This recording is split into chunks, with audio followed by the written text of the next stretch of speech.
Broadcasting live from Business Radio X. It's time for Coach the Coach.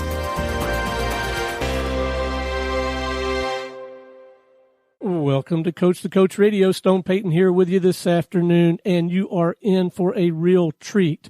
We have with us today, please join me in welcoming to the broadcast, disaster avoidance expert and author of Never Go With Your Gut, Mr. Gleb Tsipursky. Good afternoon, sir.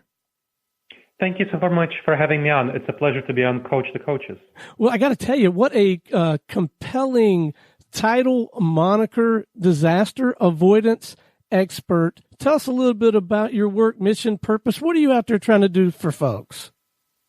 Sure. So for coaches, I do coaching for business leaders. And for business leaders, I help them avoid decision disasters. So business leaders are decision makers, that's their title, but they never get actual professional development in decision making. And by going with their gut, which is very typical advice that they get, they often run into disastrous situations as a result of poor decisions. I mean, if you look at, let's say, entrepreneurs, you look at all small businesses, startups that open up, about half of them fail in 5 years and 2/3 of them fail in 10 years.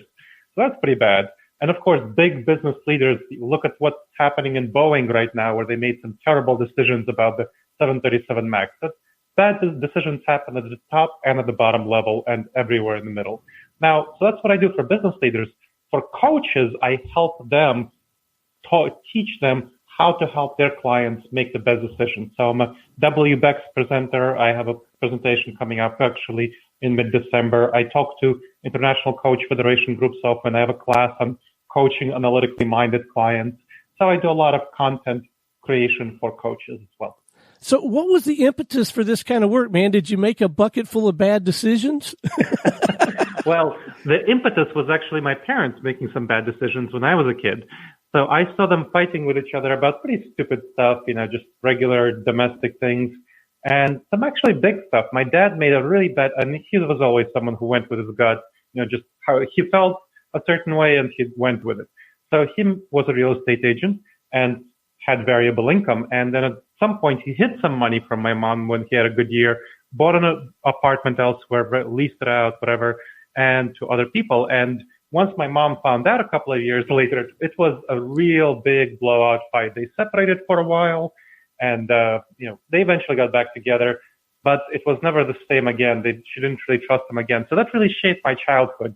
And seeing the kind of bad decisions that people made in their personal, financial life, I saw the same sort of bad decision making in business leadership. I came of age during the dot-com boom and bust when really good business leaders, supposedly good business leaders, lost a great deal of money in the dot-com bust and also made some terrible decisions about fraudulent accounting to hide their losses at Enron, WorldCom, and Tyco.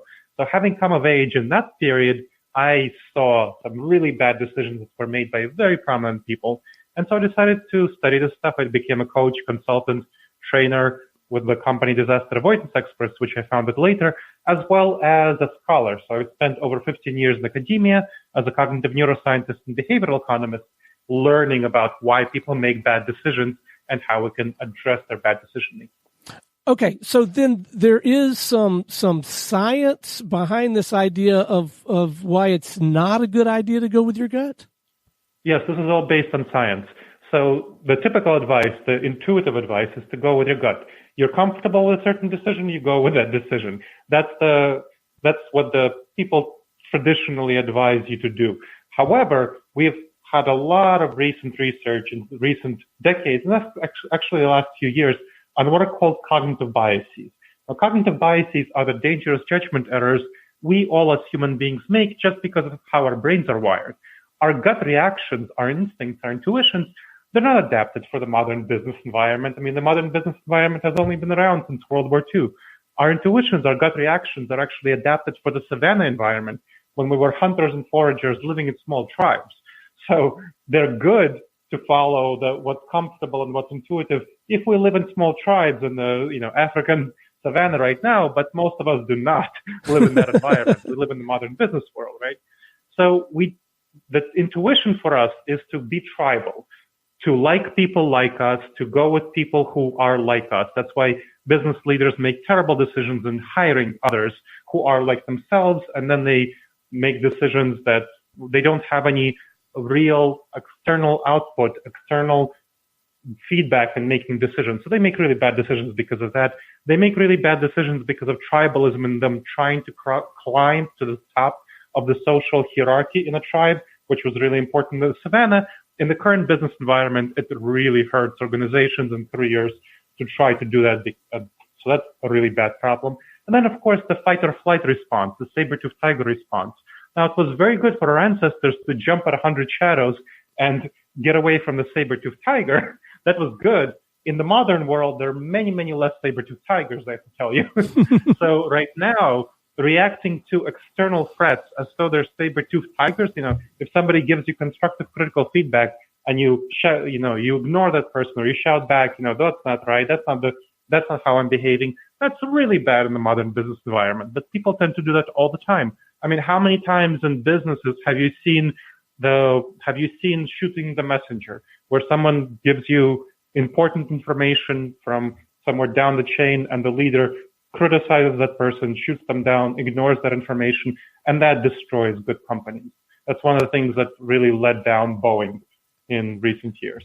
So that's what happens, and we tend to make really bad decisions because of our gut reactions, and that's the cognitive neuroscience has shown that there are so many dangerous judgment errors, cognitive biases, that we engage in because we tend to go with our gut as opposed to listening to our head.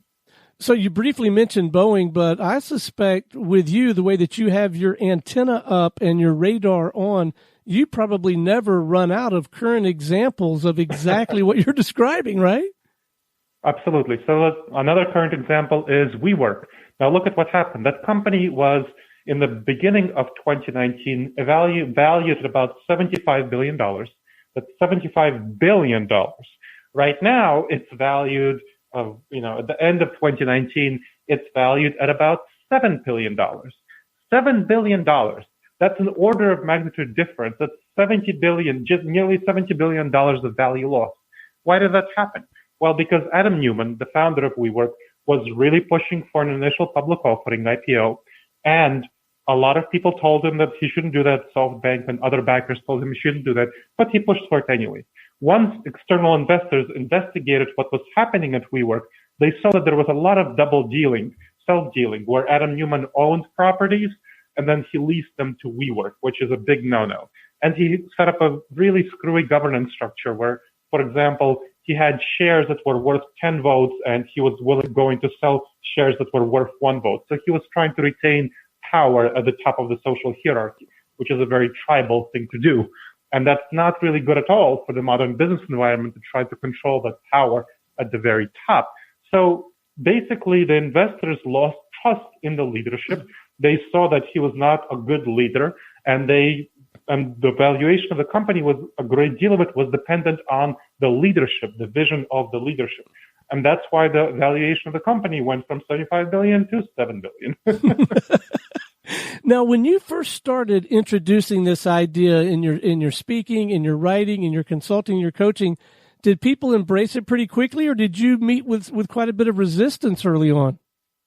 Oh, I met with quite a bit of resistance, especially coaches who are very sensitive, emotional, intuitive, and try to say, hey, I try to tell my clients to go with their intuitions. I ask them questions, and they discover things using the questioning methods and so on. However, once we started talking about the situations, they saw that there's so many situations where telling the clients to follow their intuitions led to really bad outcomes for the clients.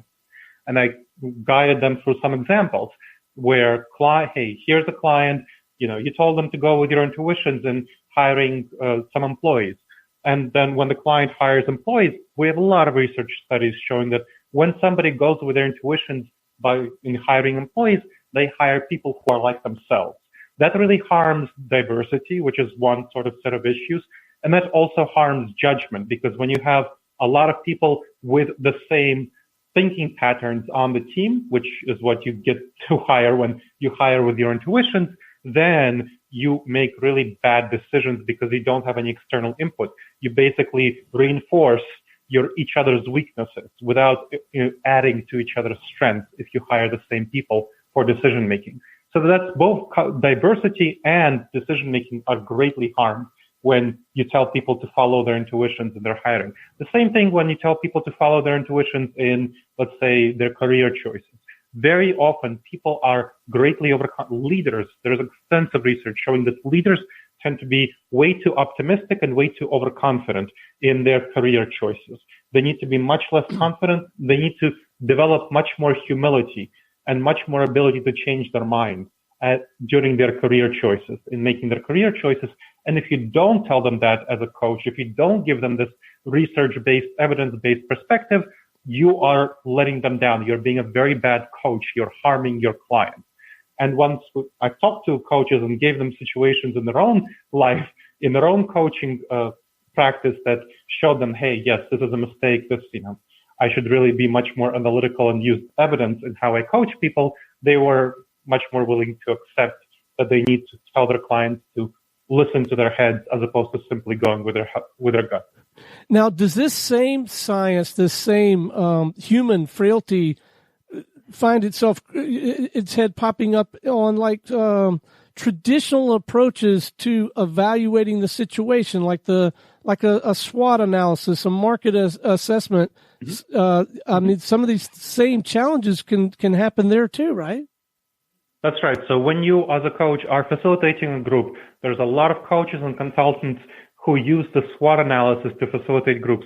And I've been asked to write for Inc. magazine, and I've written an article about how the SWOT analysis is actually a pretty bad strategic analysis because, again, of the overconfidence and the overoptimism.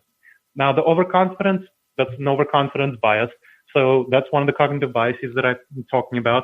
We have research showing that when people say they're 100% confident about something, they're actually right 80% of the time. So if somebody bets the company, bets the career, choice, that's 100%. They're going to lose their career, their company 20% of the time. And that's pretty horrible for calculations. If you make that, if you make that bet once a year, then you will very likely within 5 years lose the company. And we see that, half of all startups fail within 5 years. There's a reason they do that.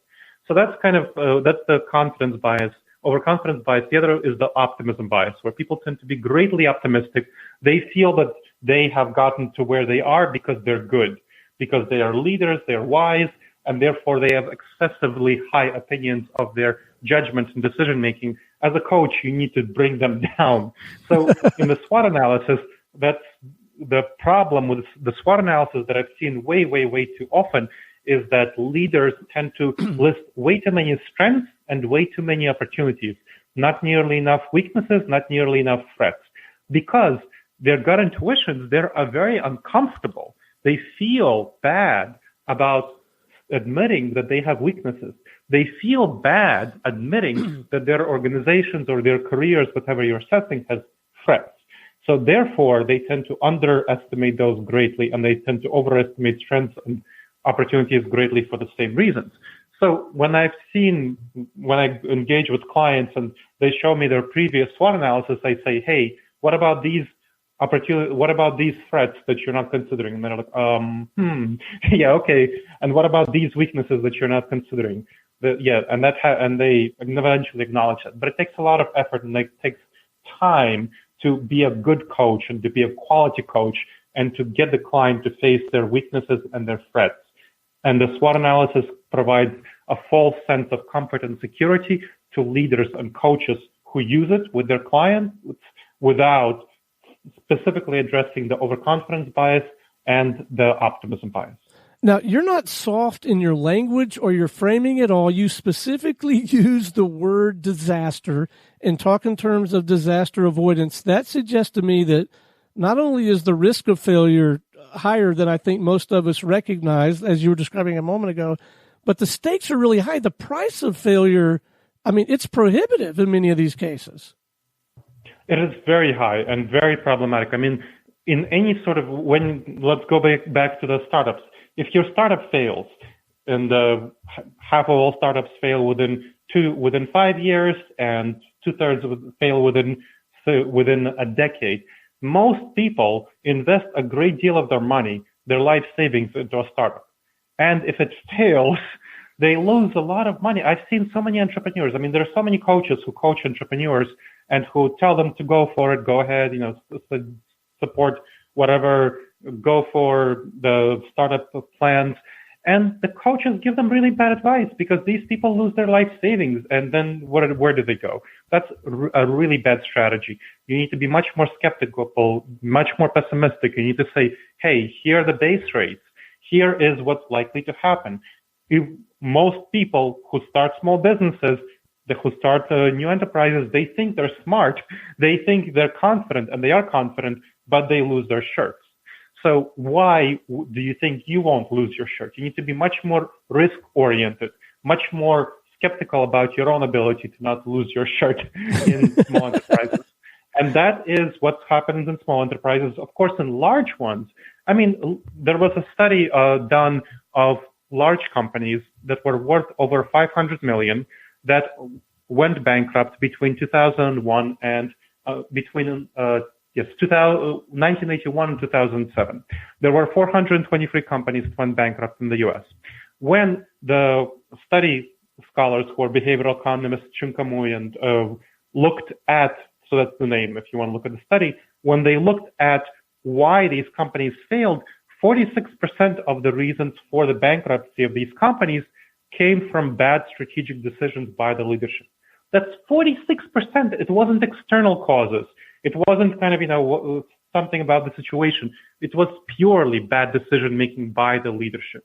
It was a disaster of decision making, 46%.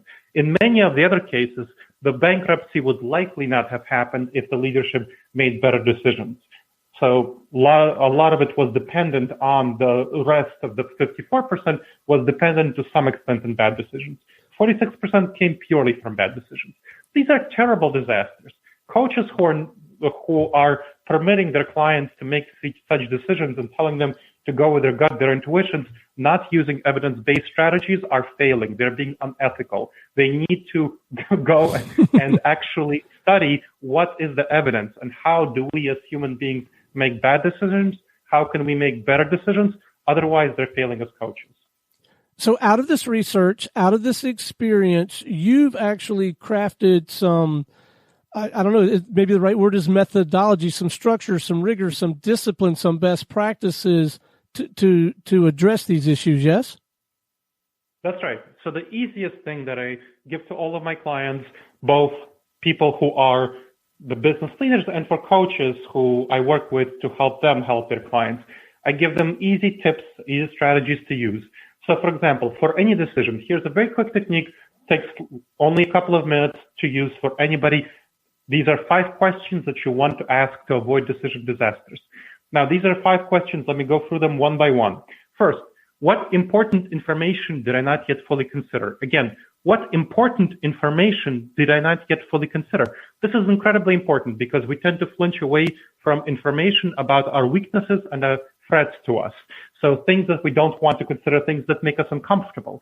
In order to grow, and we need to be uncomfortable. In order to acknowledge information that is not comfortable to us, we need to look at information that we didn't consider about the decision.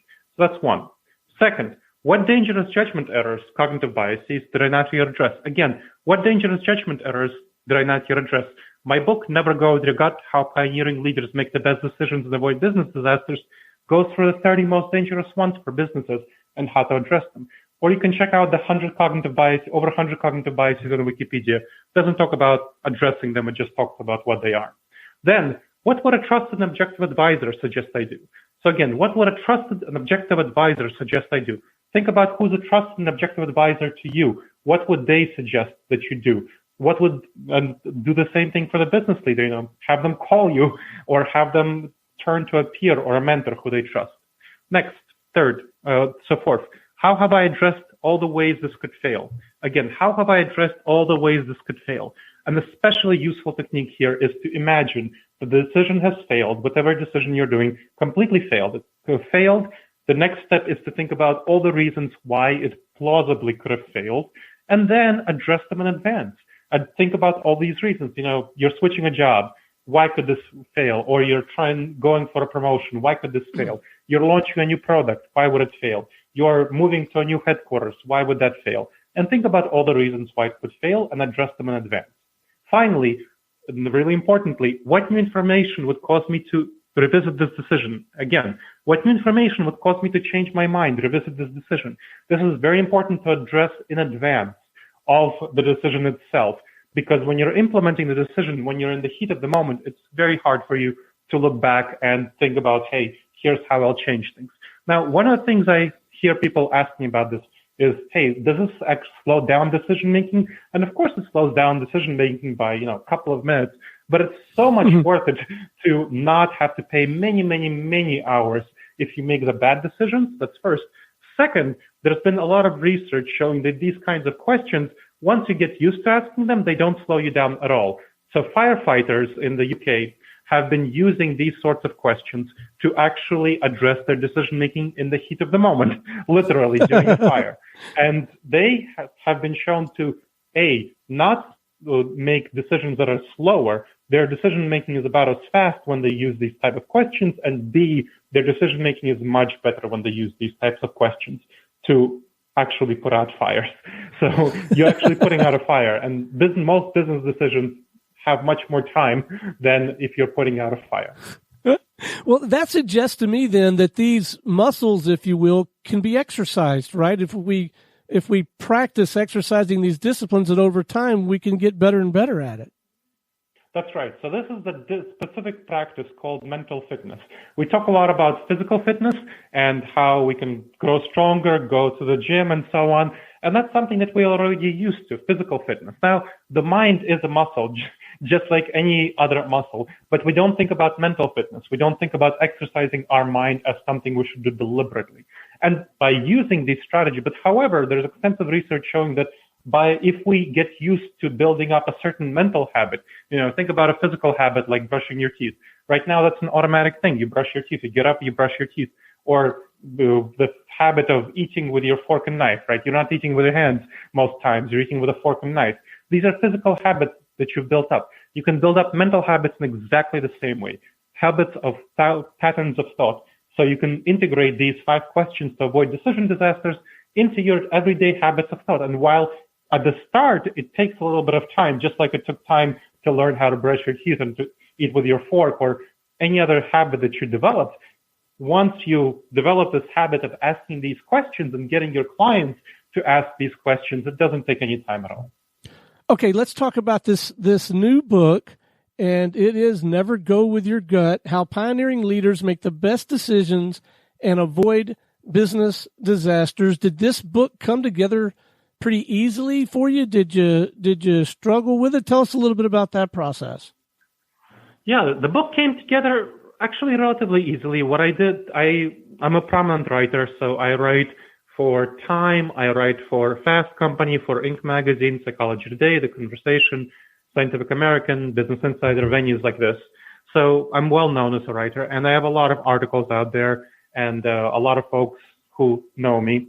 And so what I did was I took a lot of the writing ideas that I've done, and what I do in all of my writing is I take case studies from my own coaching and consulting experience, training experience, and I write them up. Here's an example. Here's a cognitive bias that I saw. Here's how we addressed it in the moment. And so I took a bunch of those and said, hey, what are the essential ideas here? What are the most important case studies that I can take out? I took out the most important case studies based on my experience. I took out a bunch of techniques that I developed based on the latest research on how do you actually overcome cognitive biases. And I put them together into a book along with an assessment that anyone who takes the book can use for their clients of how to address cognitive biases, which is chapter 7.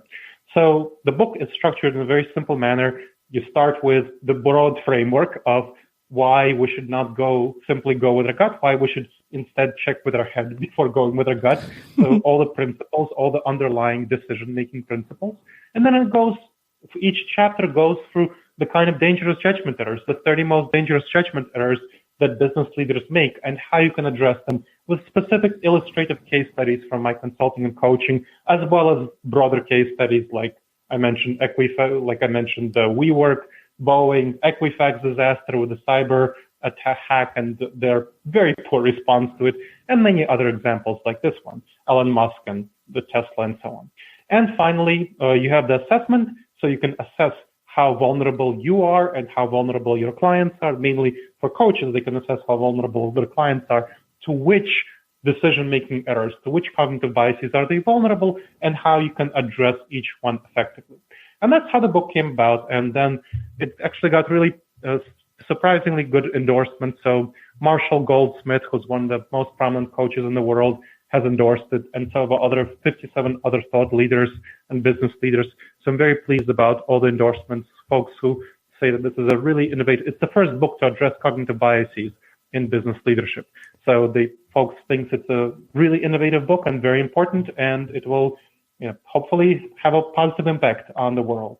Well, I would certainly think so, and it must be very rewarding to get that kind of feedback from your peers and other heavy hitters in the arena. So congratulations on that, and it's certainly already beginning to have an impact on us and our listeners. I look forward to sharing this as we publish this interview. Before we wrap, talk a little bit about your work with other coaches, because that strikes me as the big lever, right? The great way to get this work out there to the most people in the least amount of time with the biggest impact. So speak to that a little bit before we wrap.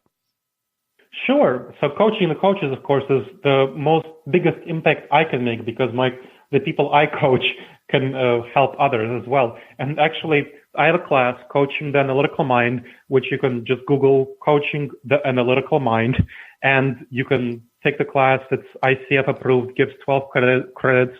I was actually talking to somebody who was taking the class. As part of the class, I do coaching sessions for the coaches who take the class.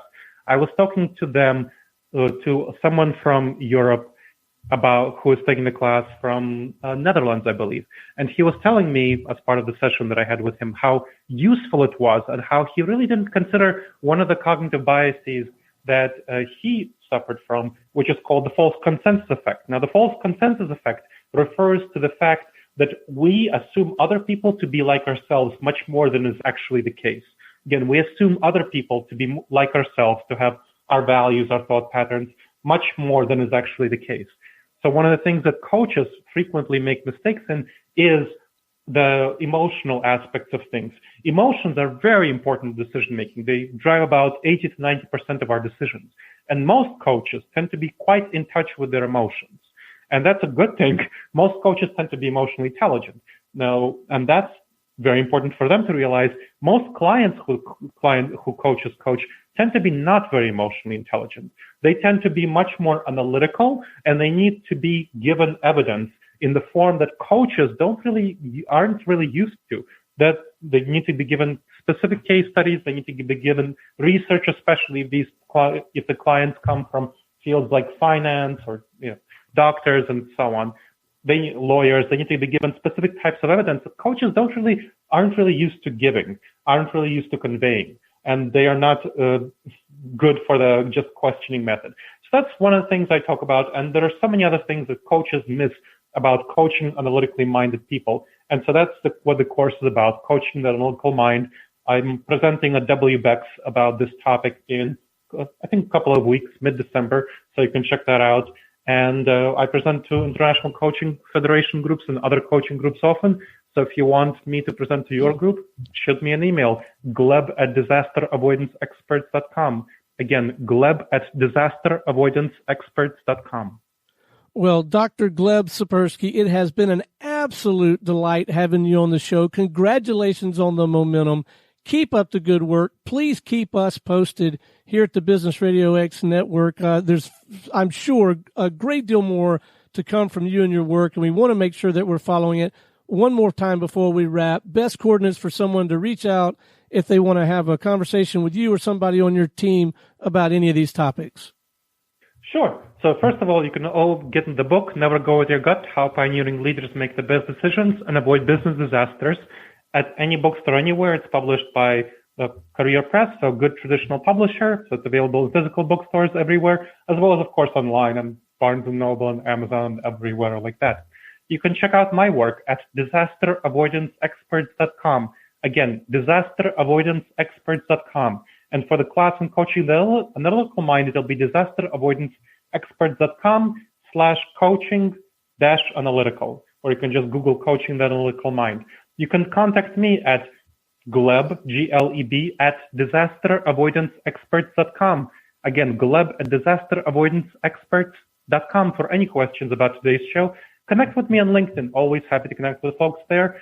Dr. Gleb Tsipursky. Again, Dr. Gleb, Tsipursky. And follow me on Twitter, Gleb_Tsipursky. Again, Gleb_Tsipursky. Fantastic. Well, again, thank you so much, Dr. Tsipursky, for sharing your story. And we will see you next time on Coach the Coach Radio.